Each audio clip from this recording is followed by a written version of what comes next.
शिक्षक साथीहरूलाई पनि भने तपाईहरु आन्दोलनमा किन आउनुभयो? आन्दोलनमा किन आउनु पर्यो?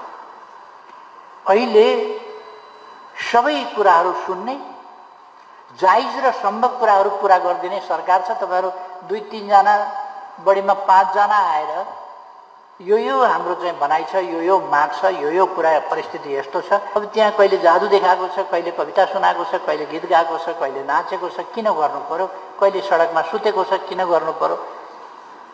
शौचालय कसैले बनाइदिएको छैन, त्यत्रो मान्छे आएर पानी कम खाएर आउनुहुन्छ, शौचालय जानु पर्ला भन्नु। डिहाइड्रेसन हुन्छ, सजिलो छैन। उहाँहरूले चर्का कुरा गरेर अब फर्किन गाह्रो छ, किन सरकारले नसक्ने कुरा त सक्दिन भनिहाल्छ। कि नसक्ने कुरा त के गर्ने? देशको ढिकुटीले बेहोर्न धान्न नसक्ने कुरा त हामीले भन्नुपर्ने हुन्छ, यो चाहिँ सकिँदैन भनेर।